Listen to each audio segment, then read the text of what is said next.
I'm Amber Wilson, 27 years old, and tonight my family destroyed my life over dinner.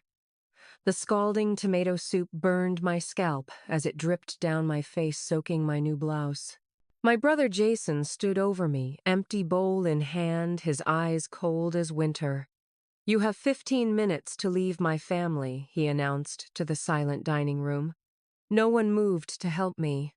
Mom looked away. My stepfather Richard actually smirked. The antique grandfather clock began to tick louder in my ears. 15 minutes to pack up my entire existence before being exiled from the only family I had left. Before I tell you what happened next, let me know where you're watching from in the comments. If this family betrayal story sounds familiar, hit that like button and subscribe to hear more stories of resilience in the face of ultimate betrayal. Now let me take you back to where it all began. 3 years ago, I had what anyone would call a picture-perfect life. At 24, I was already climbing the corporate ladder at a prestigious marketing firm in Boston. My spacious apartment overlooked the Charles River, and my social calendar was packed with gallery openings and charity events. But despite my professional success, Sunday family dinners remained sacred. Every weekend I'd drive to my parents' sprawling colonial in the suburbs, where my mother Margaret would serve her famous pot roast on the heirloom china that had belonged to my grandmother. My older brother Jason, then 32, would arrive with his wife Natalie, and we'd all gather around the table like something out of a Norman Rockwell painting. "Amber, sweetheart, tell everyone about that new account you landed," Mom would say, her perfect blonde bob never moving as she nodded encouragingly. I didn't realize then how much my mother lived for appearances. The immaculate house, the carefully curated family image, the subtle bragging to neighbors about her children's accomplishments. Everything had to be just so. Any deviation from her vision of perfection was quickly swept under one of her expensive Persian rugs. Richard, my stepfather of 15 years, played his part with practiced precision. He'd pour everyone a glass of whatever overpriced wine he'd recently discovered, then launch into stories about his latest business triumphs. The neighbors and church friends all thought he was charming, successful, and devoted to his family. Only at home did I catch glimpses of the controlling man beneath. The way Mom would look to him before expressing any opinion. How he'd squeeze her arm just a little too tightly when she said something he didn't approve of. The critical comments disguised as jokes when she spent too much on groceries. Margaret's never met a credit card she didn't like, he'd say with a laugh that didn't reach his eyes. Mom would force a smile while adjusting her pearls. Jason had always been Richard's golden boy, joining the family business straight out of college and quickly rising to CFO under Richard's mentorship. My brother seemed to grow more like our stepfather each year, adopting his mannerisms, his taste in scotch, even his dismissive tone when speaking to women. Natalie, Jason's wife of 4 years, was the one person who never seemed completely comfortable at these gatherings. She was quiet, laughing too quickly at Richard's jokes and flinching slightly whenever Jason raised his voice. When we'd talk in the kitchen while doing dishes, her eyes would dart to the door as if worried about being overheard. "Is everything okay with you and Jason?" I asked her once. "Of course," she'd replied too quickly. "Why wouldn't it be?" I should have pressed harder, but I didn't want to disturb the surface of our seemingly perfect family. There was also the matter of my inheritance. My biological father had died when I was 12, leaving substantial trust funds for both Jason and me that would fully mature when we turned 30. Until then, Richard had been named as trustee, a responsibility he reminded us of frequently. "Your father trusted me to make sure this money isn't squandered," he'd say, particularly when I made decisions he didn't agree with, like majoring in marketing instead of finance or turning down a job at the family business, to forge my own path. Looking back, I can see the cracks in our family facade. Mom's third glass of wine at dinner. Richard's whispered phone calls behind closed doors. Jason's growing arrogance and sense of entitlement. But I was so desperate to believe in the family I thought I had that I ignored all the warning signs, until the first betrayal forced me to see the truth. The beginning of the end started 6 months before the soup incident on what should have been an ordinary Tuesday at Wilson Financial Services, the family business where I had recently taken a position heading the marketing department. I had finally given in to Richard's persistent pressure to keep things in the family, though I maintained my own apartment instead of moving back to the suburbs.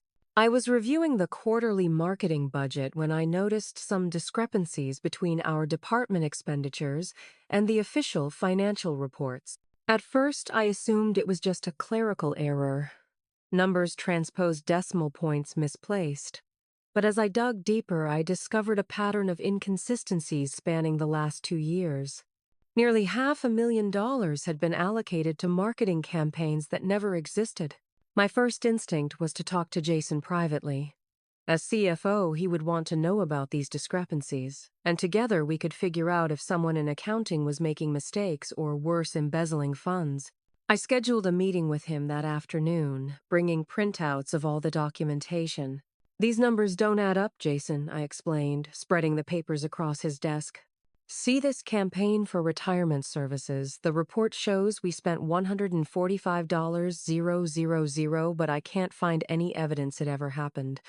No creative briefs, no media buys, nothing." Jason barely glanced at the documents. "You're misunderstanding how corporate accounting works, Amber. Marketing expenses get categorized differently than you might expect." "I understand accounting just fine," I countered. "These campaigns literally don't exist." Jason's expression hardened. "Look, you're new to the corporate side. There are tax strategies and allocation methods that might seem strange if you don't have the full picture. Then, explain it to me. I don't have time right now to give you an accounting 101 lesson." He gathered my carefully prepared documents and dropped them into his drawer. "I'll review these when I have a chance, and clear up your confusion." I left his office feeling dismissed and belittled, but not yet suspicious. Maybe I was missing something. That night, I brought up my concerns to Mom during our weekly mother-daughter dinner. "Honey, you know numbers were never your strong suit," she said, patting my hand. "Jason and Richard have been running the company successfully for years. I'm sure there's a simple explanation. Mom, I have an MBA. I understand financial statements." She took a large sip of her Chardonnay. "Richard says it's normal for newcomers to get confused about the reporting structure. Just focus on your marketing campaigns and let the financial people handle the money." The next day, Richard called me into his office, closing the door with unusual firmness. "Jason told me you've been questioning the company's financial reporting," he said without preamble. "I found some inconsistencies that concerned me," I replied. Richard leaned forward. "Amber, making accusations about financial impropriety is serious business. It could damage the company's reputation, your family's reputation, if these misunderstandings got out. I'm not making accusations. I'm trying to understand. I think you need to trust that your brother and I know what we're doing." His tone was gentle, but his eyes were cold. "We welcomed you into the business despite your lack of relevant experience. Don't make us regret that decision." The threat was subtle, but unmistakable.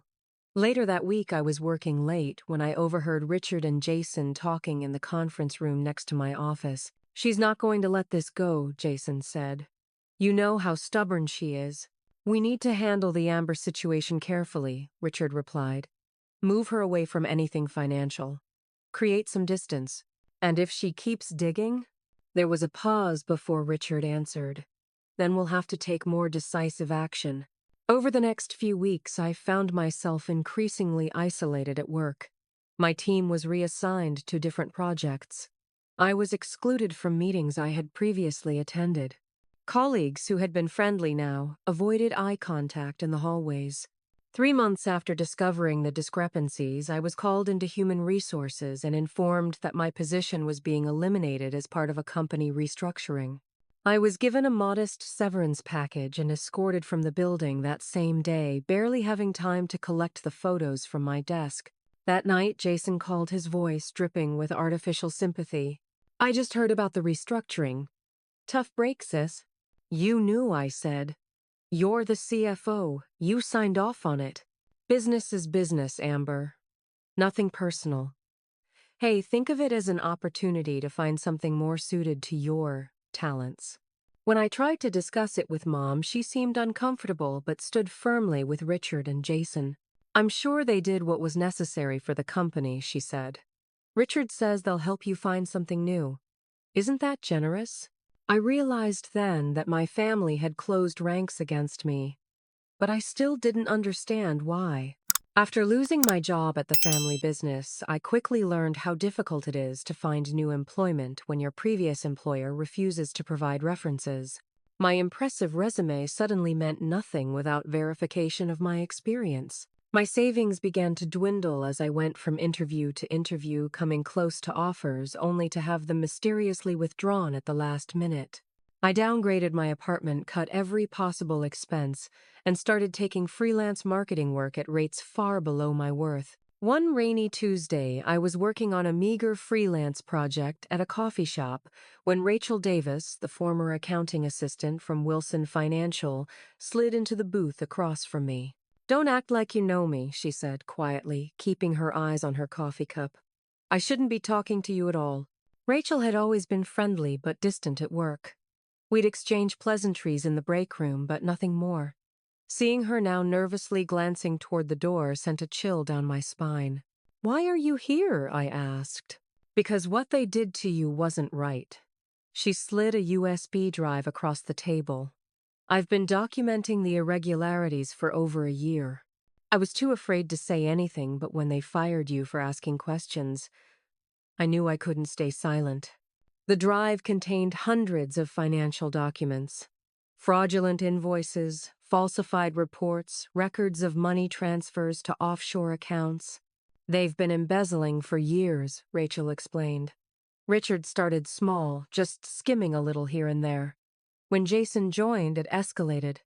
"They've stolen millions, including from client accounts." "Why would they risk it?" "Richard is wealthy. Jason makes a fortune as CFO. Richard's not as rich as he pretends. He made some bad investments, has huge gambling debts. And there's more." She hesitated. "They're draining your trust fund."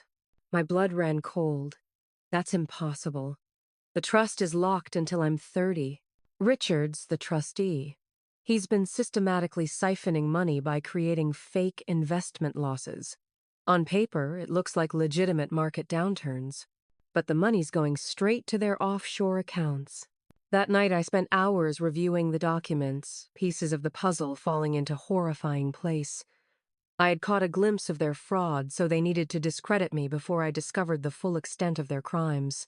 The next morning I contacted Tyler Bennett, a private investigator recommended by a former client. He was expensive, but I couldn't trust going to the authorities yet. Not when Richard golfed weekly with the police commissioner. Tyler confirmed everything Rachel had told me and uncovered even more. Not only were Richard and Jason stealing from the company and my trust fund, but they were setting me up to take the fall if their scheme was discovered. "They've created a paper trail, making it look like you were the one embezzling," Tyler explained, showing me forged documents with my signature. "Bank accounts in your name in the Caymans. Even a fake passport they could discover if needed." "They're my family," I whispered, still struggling to accept the betrayal. "Family or not, they're planning to frame you. The question is, why now? They've been running this scheme for years." The answer came when Tyler discovered that both Richard and Jason had recently taken out massive life insurance policies on my mother with themselves as beneficiaries. Margaret had no knowledge of these policies. "I think they're planning something big," Tyler warned. "Something that would require a scapegoat." Armed with this evidence, I made what was perhaps my greatest mistake. I confronted Jason, directly meeting him at a public park where I felt safer. "I know about the embezzlement," I told him, showing just enough documentation to prove I wasn't bluffing. "I know you're stealing from my trust fund. I know about Mom's life insurance policies." I expected shock, perhaps even shame. Instead, Jason smiled coldly. "Little sister always thought she was the smart one. Always had to show off her fancy degrees and big city job. But you're not as clever as you think. This is serious, Jason. People go to prison for this kind of fraud." "Let me be very clear," he said, leaning close enough that only I could hear his next words. If you don't drop this and stay out of family business, you'll regret it.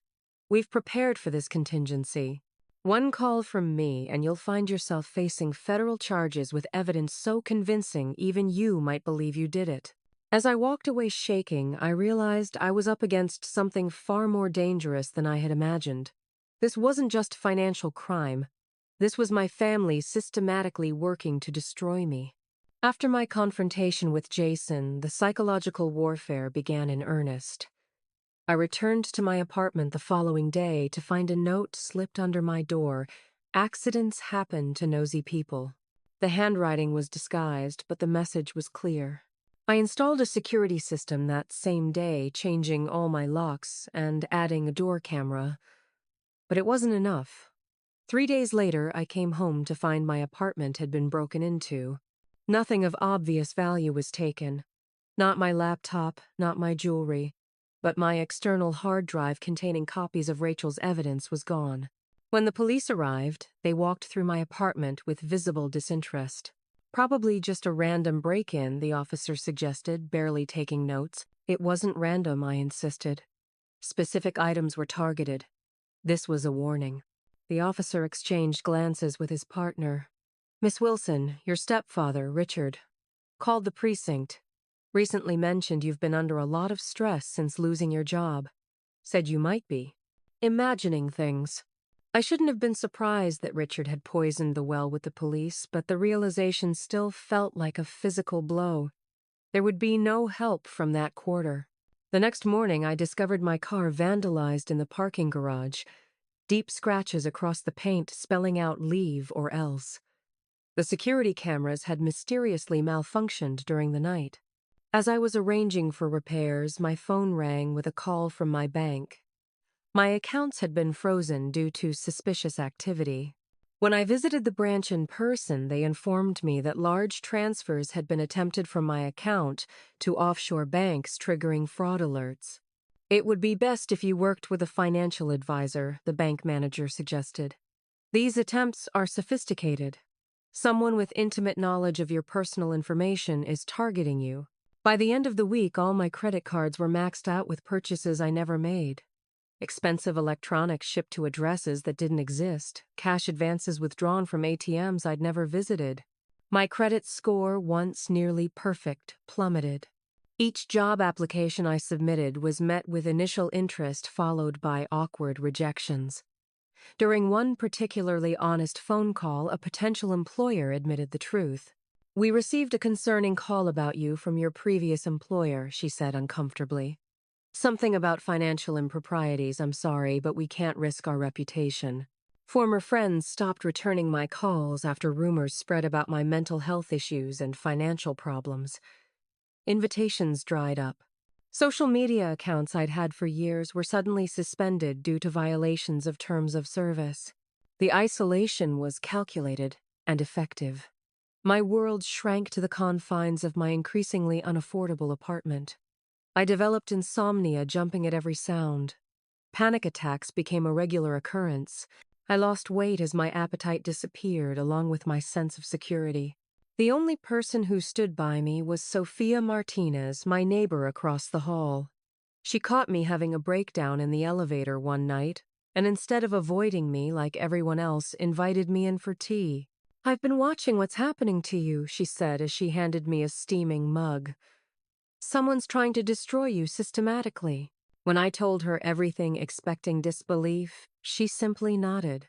I've seen this before. My sister went through something similar during her divorce. Psychological warfare designed to make you appear unstable while isolating you from support systems. Sophia became my lifeline. She'd check on me daily, accompany me on errands, and even helped me set up surveillance to document the harassment. With her background in cybersecurity, she helped secure my remaining digital accounts and created backups of all my evidence. Whoever's doing this wants you desperate, she observed. They're cutting off all your resources, making you look crazy to others and waiting for you to break. It's my family, I admitted. My own brother and stepfather. Sophia's expression hardened. Family or not, this is criminal harassment. They're trying to silence you because you're a threat to them. My health continued to deteriorate under the constant stress. Migraine headaches left me incapacitated for days. I developed a persistent eye twitch and stomach problems that no medication seemed to help. During a particularly bad week when I could barely leave my bed, Sophia forced me to see her doctor, who diagnosed me with situational depression and severe anxiety. "This isn't just in your head," the doctor assured me. "Prolonged psychological trauma produces very real physical symptoms. You're essentially experiencing a continuous fight-or-flight response." As my bank accounts emptied and my health declined, I wondered if Richard and Jason would win simply by outlasting me. They had resources, connections, and time on their side. I was running out of all three. Then, just as I was approaching my lowest point, an unexpected olive branch appeared. An invitation arrived by courier. Heavy cream stationery with the Wilson family crest embossed in gold. "The Wilson family requests your presence for a reconciliation dinner," it read. "Family matters should be resolved within the family." Sophia immediately recognized it for what it was. "It's a trap," she warned. "They've worn you down, and now they're moving in for the kill." Tyler, my PI, agreed. "Don't go alone under any circumstances. Let me wire you first." Despite their warnings, a small, foolish part of me hoped for actual reconciliation. Maybe they'd realized they'd gone too far. Maybe Mom had finally intervened. Maybe there was still a chance to salvage some part of my family. I decided to attend, but not as the broken victim they expected. With Tyler's help, I prepared for whatever might be waiting for me at that family dinner. I couldn't have imagined just how dramatically the evening would end. The day of the reconciliation dinner arrived with ominous storm clouds gathering on the horizon, a fitting backdrop for what was to come. I stood in front of my closet, hands trembling slightly as I selected my outfit. This wouldn't be just dinner. It would be a psychological battlefield. I chose a cream-colored blouse and navy slacks, professional, composed, and with enough pockets to conceal the recording devices Tyler had provided. Remember, Tyler had instructed earlier that day, don't confront them directly. Let them talk. The more comfortable they feel, the more likely they are to incriminate themselves. He had equipped me with 2 recording devices, a pen that captured audio and a small button camera disguised as a decorative brooch. Both fed directly to an app on Sophia's phone, where she would monitor the situation from her car parked down the street. "If anything seems off, text the word horizon and I'm calling the police," Sophia had insisted. "Promise me." I promised, though we both knew the local police were unlikely to respond quickly to any call concerning the Wilson family. At precisely 7, I pulled into the circular driveway of my parents' colonial home. The house looked exactly as it always had. Perfectly maintained flower beds, warm lights glowing from within the American flag fluttering above the porch. Everything designed to project an image of the perfect American family. Mom answered the door herself, her face a mask of practiced concern. "Amber, darling," she said, air-kissing near my cheeks. "You look tired. We've been so worried." I noticed she didn't quite meet my eyes as she ushered me inside. The house smelled of pot roast and freshly cut flowers, comfortingly familiar, yet now underscored with dread. Richard stood in the living room, tumbler of scotch in hand, the picture of paternal authority. "There she is," he boomed, as if I were returning from college rather than months of their orchestrated torment. Come in, come in." Jason and Natalie are already at the table. The dining room was set with the good china and crystal, the full formal treatment. Jason sat at his usual place, Natalie beside him, looking even more tense than usual. Her eyes widened slightly when she saw me, a flash of what seemed like genuine concern quickly hidden behind a polite smile. Amber Jason nodded coolly. "Glad you could make it." I took my seat, hyper-aware of the recording devices and the tension crackling beneath the veneer of normalcy. Mom served the meal as she always had, passing dishes clockwise around the table, maintaining a stream of inconsequential small talk. "The Hendersons are redoing their kitchen again, can you imagine? And Reverend Phillips was asking about you at church, dear. I told him you were taking some time for yourself." I nodded and smiled at appropriate intervals, watching Richard refill wine glasses with unusual generosity. Everyone except me was drinking heavily. Even Mom, who normally limited herself to 2 glasses over an entire evening. After the main course, Jason stood to offer a toast. My muscles tensed instinctively. "To family," he said, raising his glass.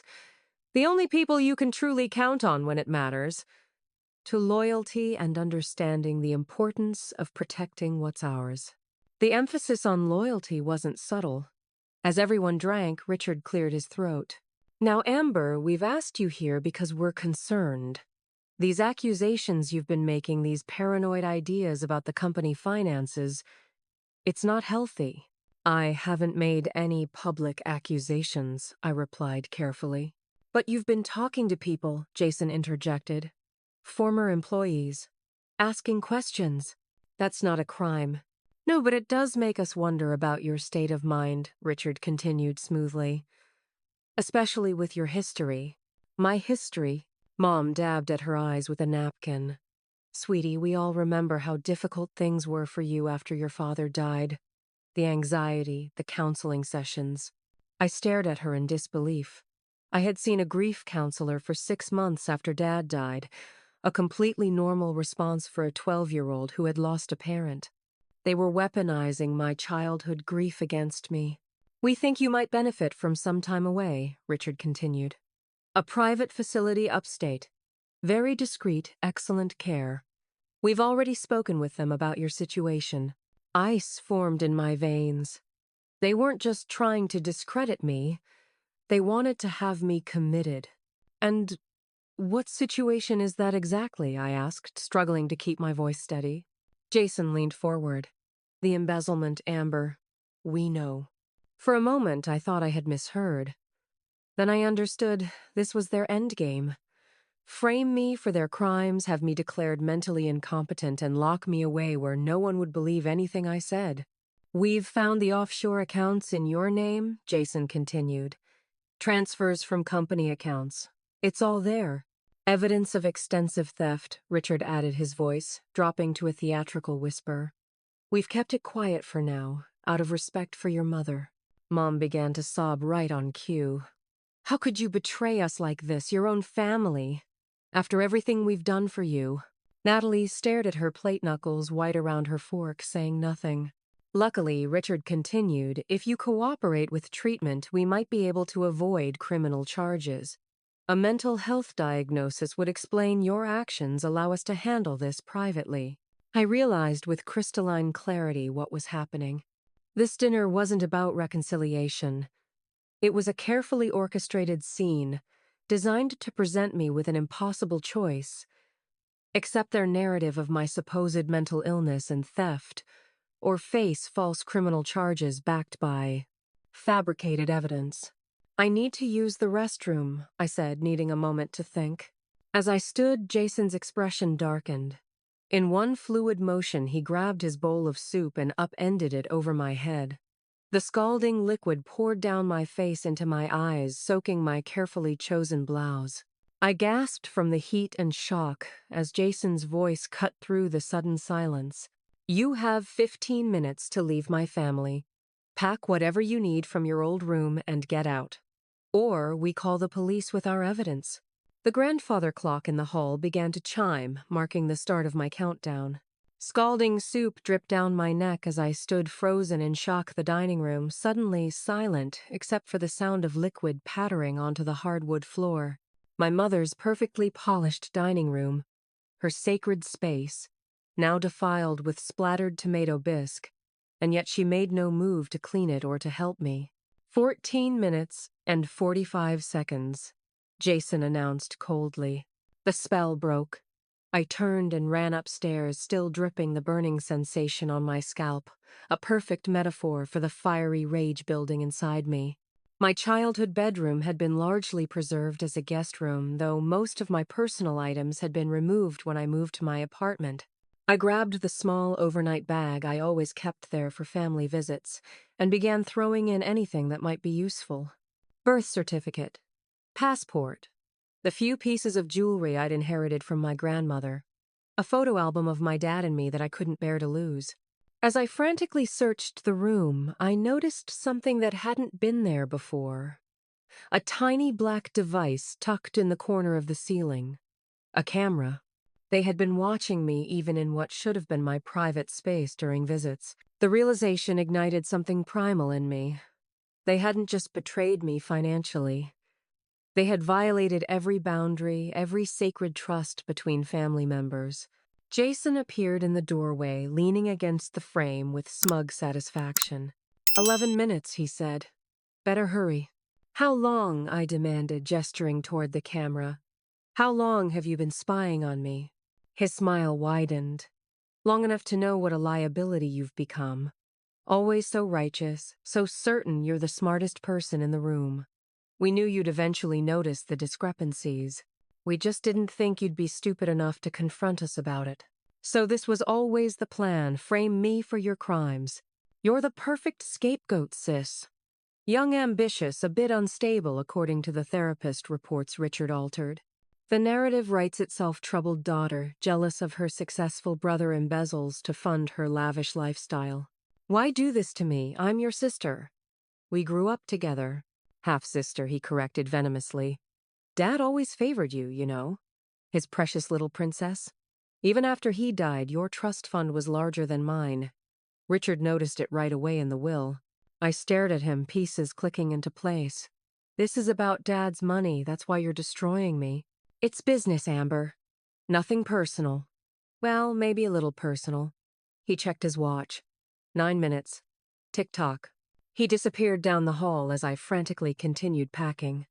I pulled up the loose floorboard where I'd hidden my diary as a teenager, relieved to find the small box still there. Inside was a USB drive containing family photos I'd digitized years ago, including pictures of financial documents Dad had shown me before he died, explaining how he'd structured our inheritances. I had no idea then how valuable those images would become. As I zipped the overnight bag, my mother appeared in the doorway. Her eyes were red, but I couldn't tell if the tears were genuine or another performance. Mom, I pleaded, you can't let them do this. You know me.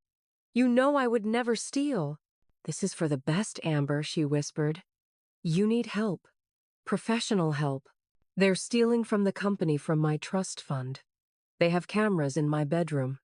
How can you stand by and watch this? She flinched but held her ground. Richard says you've created false evidence to frame them, that you're having some kind of breakdown. These delusions about cameras and conspiracies. It's exactly what the doctor warned us about. What doctor? The one Richard paid to diagnose me without ever meeting me. Don't make this harder than it needs to be. Her voice hardened. Some time away from all this will help you see things more clearly. In that moment, I saw my mother clearly for the first time. Not as the warm, nurturing figure of my childhood memories, but as a weak woman who had traded her integrity and her daughter's well-being for financial security and the appearance of domestic harmony. You know what they're doing is wrong, I said quietly. Maybe not the full extent, but you know something isn't right. And you're choosing to look away. A flicker of guilt crossed her face before she composed herself. 6 minutes, Amber. Richard says if you're not out by then, he'll physically remove you. As if summoned, Richard appeared behind her, his imposing frame filling the doorway. Having a nice mother-daughter chat. How touching. 5 minutes now. I turned to the closet frantically, searching for anything else I couldn't leave behind.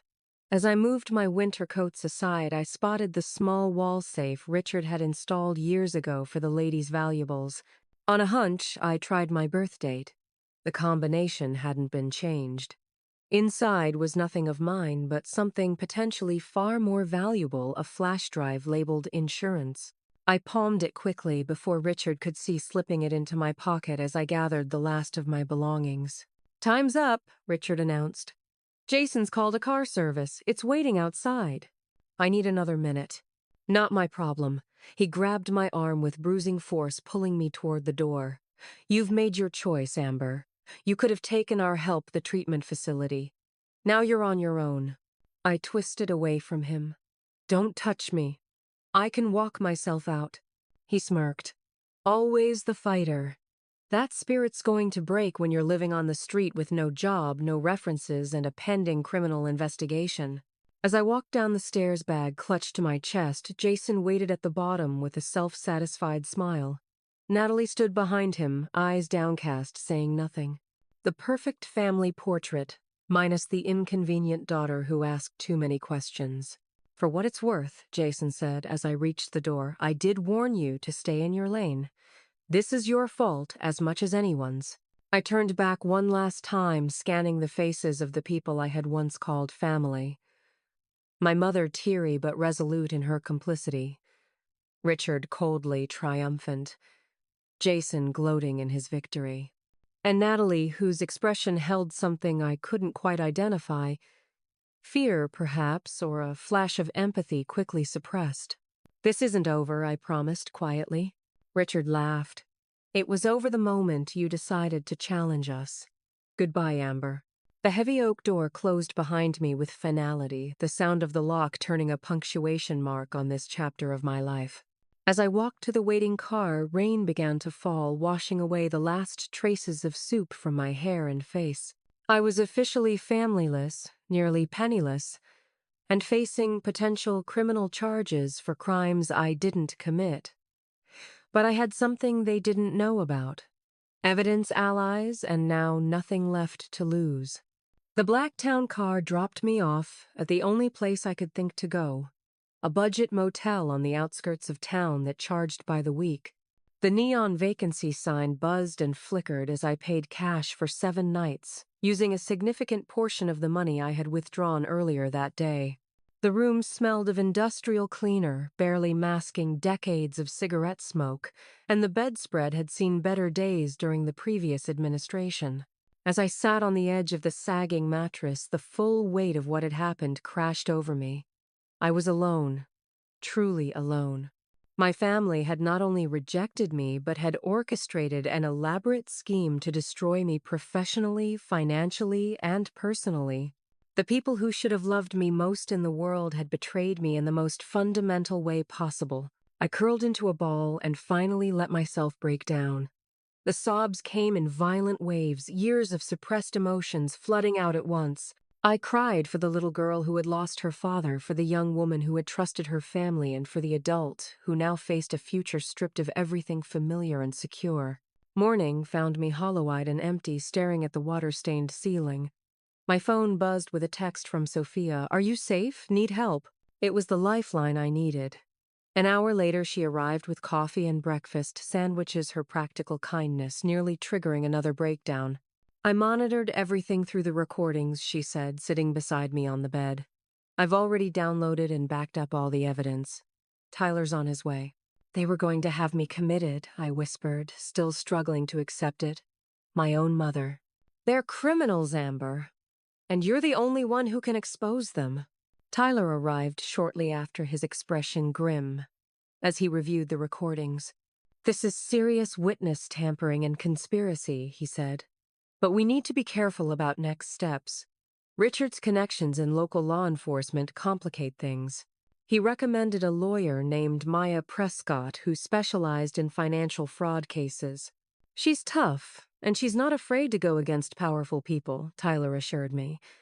But her services aren't cheap. The initial consultation the next day confirmed both assessments. Maya was sharp, direct, and didn't sugarcoat the situation. They've been laying groundwork for this for months, possibly years, she said, reviewing the evidence we'd gathered. The fabricated mental health history, the financial paper trail implicating you, the systematic isolation tactics. This is sophisticated psychological warfare. Can we fight it? I asked. Yes, but it won't be easy or inexpensive.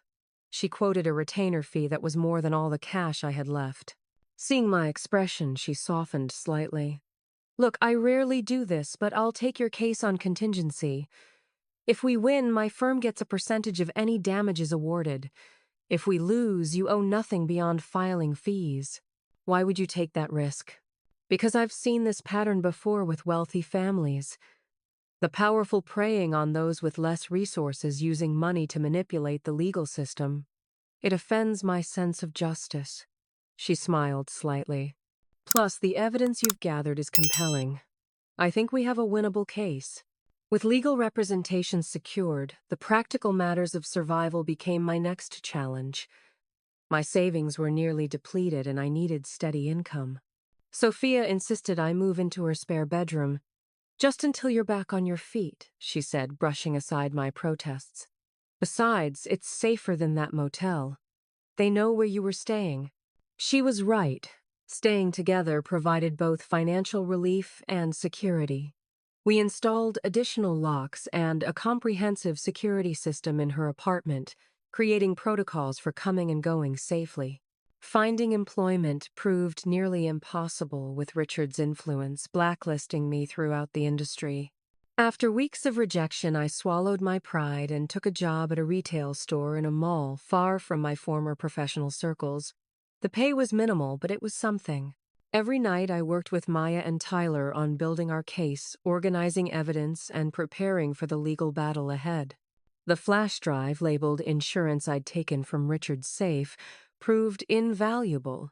It contained records of offshore accounts, communications about the embezzlement scheme, and details of other fraudulent activities apparently kept by Richard as leverage against potential betrayal by his co-conspirators.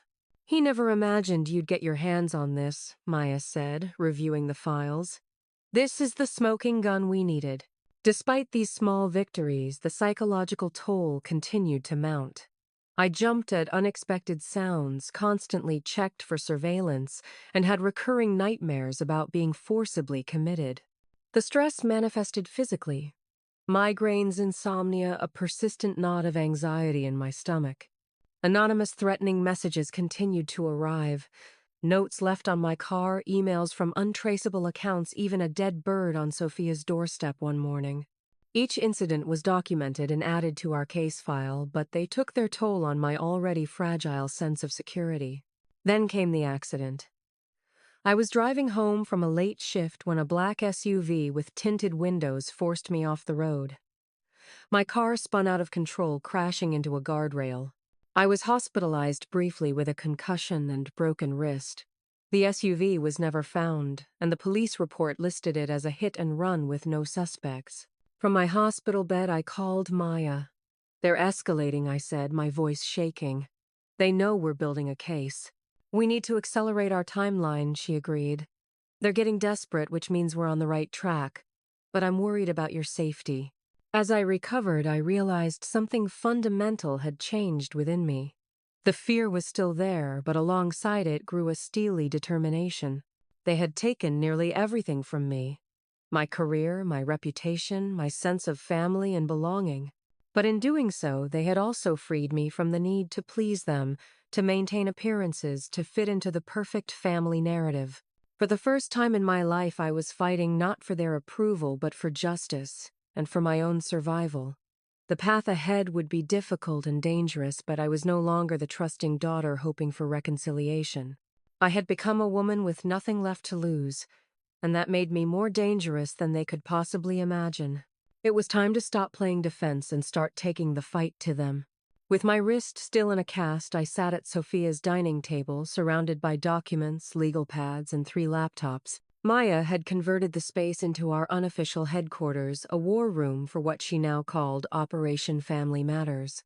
The irony of the sitcom reference wasn't lost on any of us.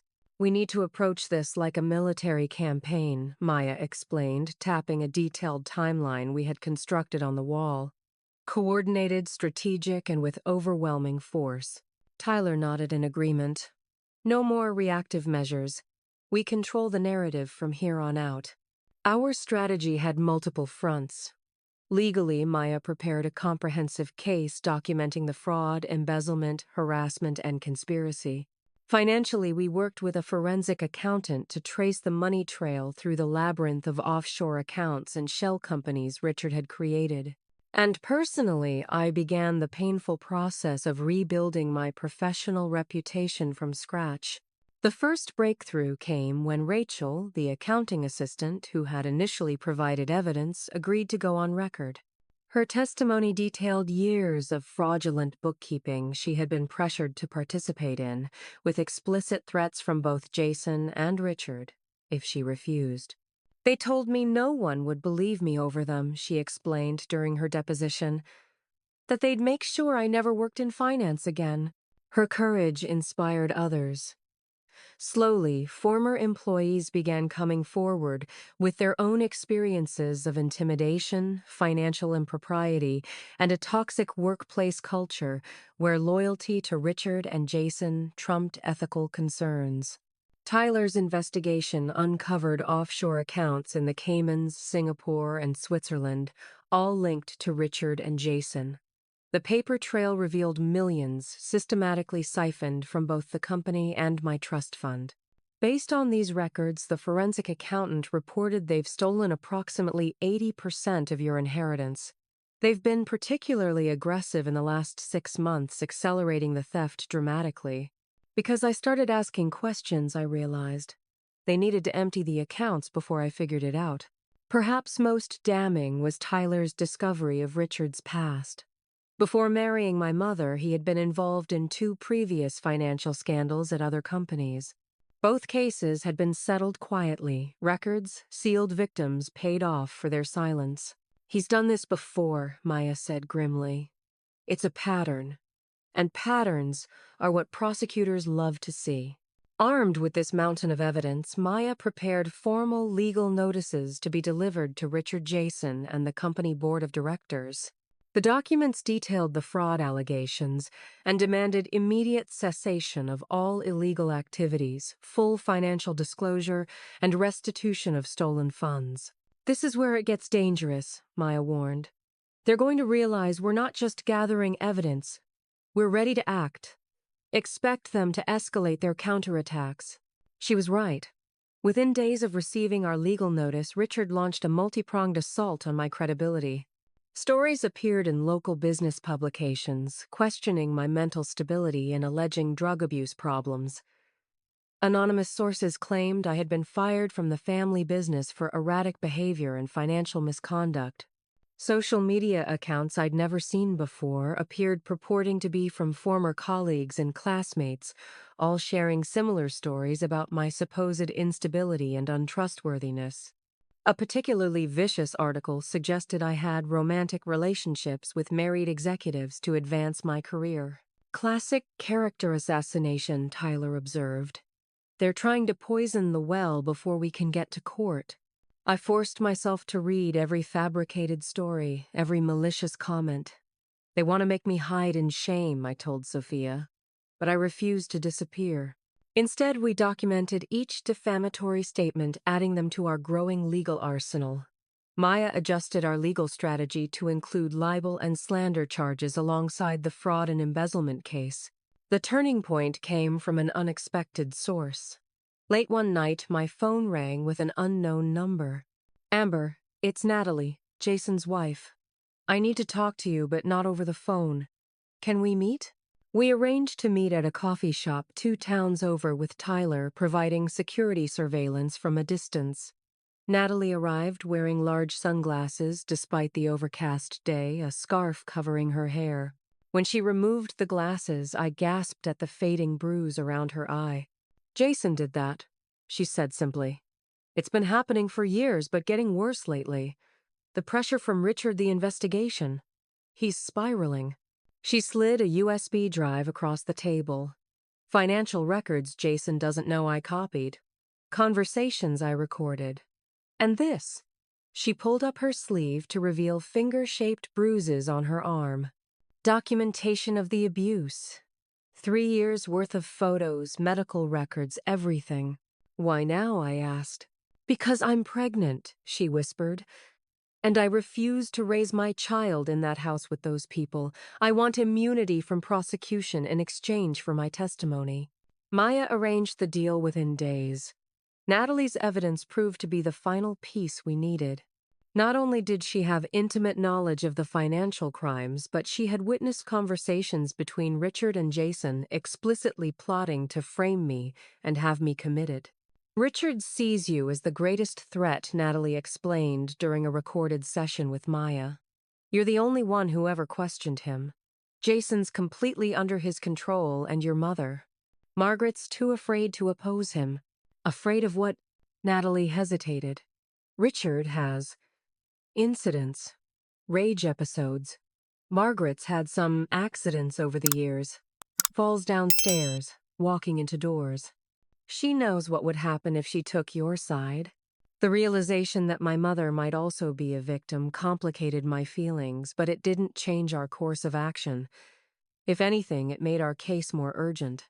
With Natalie's cooperation secured, Maya filed formal charges with the State Financial Crimes Unit, an entity beyond Richard's sphere of local influence. Within weeks, investigators began reviewing our evidence, interviewing witnesses, and building their own case. Richard predictably didn't go down without a fight. He attempted to contact Natalie repeatedly, alternating between threats and promises. When that failed, he tried a more direct approach, attempting to bribe the lead financial crimes investigator. It was his fatal mistake. The investigator was wearing a wire, and Richard's clumsy attempt at corruption was captured in its entirety. The arrest warrants were issued the next day. The morning Jason and Richard were taken into custody became the lead story on local news. Footage of them being escorted from the family business in handcuffs played on a loop as reporters detailed allegations of massive financial fraud, witness intimidation, and conspiracy. As Maya had predicted, my mother claimed ignorance of their activities, portraying herself as another victim of Richard's deception. But Natalie's testimony and the evidence we'd gathered told a different story. One of a woman who may not have been an active participant, but had willfully ignored red flags and enabled years of criminal behavior. The family business was placed in receivership pending investigation, with a court-appointed trustee taking over operations to prevent further asset stripping. Employees' jobs were protected, though many executives loyal to Richard and Jason resigned rather than face scrutiny. Standing outside the courthouse after the arraignment, watching reporters swarm around the departing police vehicles, I felt strangely hollow. This wasn't a victory celebration. It was the public implosion of what had once been my family. Despite everything they had done to me, some small part of me mourned what we could have been. Sophia squeezed my hand. "It's okay to feel complicated about this," she said quietly. "They're still your family." I shook my head. "No, they're not. Not anymore. Family doesn't try to destroy you." As I turned to leave, a reporter called out Miss Wilson. "Do you have a comment about your stepfather and brother's arrest?" I paused, considering the cameras trained on me, the microphones extended in my direction. This was my moment to shape the narrative, to control the story that would be told. "Justice doesn't always come from where you expect it," I said, finally. "Sometimes the people who should protect you become the ones you need protection from. But I believe in accountability, and I believe the truth eventually comes to light. That's all I have to say right now." As Maya guided me through the media gauntlet to her waiting car, I realized that while the legal battle might be turning in our favor, my personal journey was far from over. The hardest part still lay ahead: healing from the betrayal and rebuilding a life without the family I had lost. 6 months after the arrests, I sat in the crowded courtroom watching as the jury foreman handed the sealed verdict to the bailiff. The trial had been a media spectacle, with journalists fighting for seats and camera crews camped outside the courthouse daily. The salacious combination of family betrayal, financial fraud, and attempted false imprisonment had proven irresistible to news outlets nationwide. Richard sat at the defense table in an expensive suit that couldn't hide his diminished appearance. 6 months in pretrial detention had erased his tan and softened his imposing physique. Beside him, Jason maintained the arrogant expression he'd worn throughout the proceedings, still seemingly convinced that his family name and connections would save him. As the judge read the verdicts aloud, count by count, I felt a strange detachment. Guilty of fraud. Guilty of embezzlement. Guilty of conspiracy. Guilty of witness tampering. The list continued, each guilty, another brick in the wall between my past and future. Richard's face drained of color as the reality of his situation finally seemed to register. Jason's arrogance crumbled, visibly replaced by naked fear as the judge denied bail pending sentencing, ordering both men returned to custody immediately. The court finds the defendants represent a continuing danger to witnesses and have demonstrated a pattern of intimidation and retaliation, the judge explained, glancing briefly in my direction. Outside the courthouse, Maya addressed the waiting reporters while I stood silently beside her. Today's verdict represents not just justice for my client, but a powerful statement that wealth and family connections cannot shield perpetrators from accountability, she declared. Amber Wilson demonstrated extraordinary courage in standing up to the systematic campaign of destruction orchestrated by her own family members. Her actions have protected countless others from falling victim to similar schemes. The civil case was settled shortly after the criminal convictions. With Richard and Jason facing substantial prison terms, their attorneys advised them to cooperate fully. The family business was restructured under new leadership, with a portion of recovered assets establishing a restitution fund for defrauded clients. My trust fund was restored, along with significant damages for the harassment and defamation I had endured. My mother had negotiated a separate agreement, with prosecutors receiving probation in exchange for testimony about her knowledge of Richard's activities. I hadn't spoken to her since the night of the family dinner, though her lawyer had reached out repeatedly about reconciliation. She's claiming she was manipulated and controlled, Maya explained. Technically true, but she made choices every step of the way. Natalie filed for divorce from Jason immediately after his arrest, receiving immunity as promised in exchange for her cooperation. During the darkest days of the trial, she had become an unexpected ally, her testimony devastating to the defense's case. I didn't just do it for immunity, she told me over coffee one afternoon. I did it because watching what they did to you made me realize I was next. Anyone who threatened their control would be eliminated. Now, 6 months pregnant, Natalie was rebuilding her life with the same determination I recognized in myself. I want my daughter to know that I finally stood up for what was right, she said, resting a hand on her growing belly. Even if it took me too long. With the legal battles behind me, I faced the challenge of reconstructing a life from the wreckage. The financial settlement provided security, but money couldn't replace the fundamental sense of family and belonging that had been destroyed. I started by creating a legitimate marketing consultancy, leveraging the skills and experience I had acquired before everything fell apart. My first clients came through Sophia's network, but word soon spread about my innovative approaches and dedication. Within months, I had a waiting list of businesses seeking my services. Sophia transitioned from neighbor to business partner, her cybersecurity expertise complementing my marketing background perfectly. Together, we developed specialized services for companies recovering from internal fraud or reputational damage, turning my painful experience into a unique professional advantage. Tyler and Maya remained part of my life, moving from professional relationships to genuine friendships. The four of us, Sophia, Tyler, Maya, and I, formed the core of what I had come to think of as my chosen family. People who had stood by me not out of obligation or shared DNA, but out of genuine care and aligned values. One question remained unresolved: whether to meet with my mother. After months of declining her requests, I finally agreed to a supervised visit at the women's correctional facility where she was serving her brief sentence. She looked older than I remembered, her carefully maintained appearance faded in the institutional setting. Without her designer clothes and professional makeup, I could see the frightened woman beneath the polished exterior she had maintained for so long. "Amber," she said, voice breaking as I took the seat across from her. "Thank you for coming." "I'm not here for reconciliation," I said clearly. "I need answers." She nodded, eyes downcast. "I know." "Did you know what they were planning? The commitment papers, the false evidence against me?" Her hands trembled slightly. "Not all of it. Not at first. Richard kept things compartmentalized. By the time I understood the full extent, she trailed off. You could have warned me. He would have known it was me. You don't understand what he's capable of when crossed. I understand exactly what he's capable of, I replied coldly. I lived it, while you watched. Tears spilled down her cheeks. I was weak, terrified of losing the security he provided.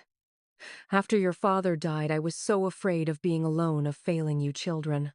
So you sacrificed me instead. I'll never forgive myself, she whispered. I know you can't forgive me either. But I am sorry, Amber. More than I can ever express. I studied her face, searching for the mother I had loved, the woman who had once bandaged my scraped knees and celebrated my achievements. She was still there somewhere beneath the years of compromises and fear. I don't know what forgiveness looks like in this situation, I admitted. But I do know that holding on to anger hurts me more than it hurts you. So I'm working on letting it go, not for your sake, but for mine. She nodded, a flash of the dignity she had once possessed visible in her posture. That's fair. More than fair, given what I've done. As the guard signaled that our time was ending, she asked hesitantly, Will you come again? I don't know, I answered honestly. I need to prioritize my healing right now. Of course, she said quietly. I understand. Walking away, I felt lighter somehow. Not healed. That would take much longer. But unburdened from the weight of unanswered questions and unexpressed truths.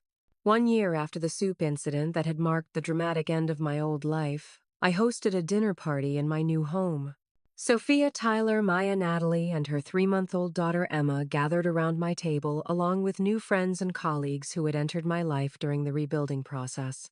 Looking around at these people who had chosen to stand with me, who had earned my trust through actions rather than claiming it through blood ties, I felt a profound sense of gratitude. The family I had lost had been replaced by something more authentic, relationships built on mutual respect, shared values, and genuine care. As we raised glasses in a toast, I thought about the strange, painful journey that had led to this moment. The family that had tried to destroy me had instead forced me to discover my own strength, to build boundaries that protected my well-being, and to recognize the difference between toxic bonds and healthy connections. To chosen family, I said, raising my glass. And to the freedom that comes from recognizing that sometimes losing what you thought was family allows you to find your real one. The future stretched before me, no longer shadowed by fear or defined by others' expectations. For the first time in my life, I was truly the author of my own story. If you've ever had to rebuild your life after betrayal, I'd love to hear your story in the comments. What helped you move forward? How did you learn to trust again? Your experiences might help others going through similar challenges right now. Don't forget to like this video if it resonated with you, subscribe for more stories of resilience and recovery, and share with someone who might need to hear that there's life and even joy after devastating betrayal. Thank you for listening to my journey, and remember, sometimes the family you choose is more precious than the one you were born into.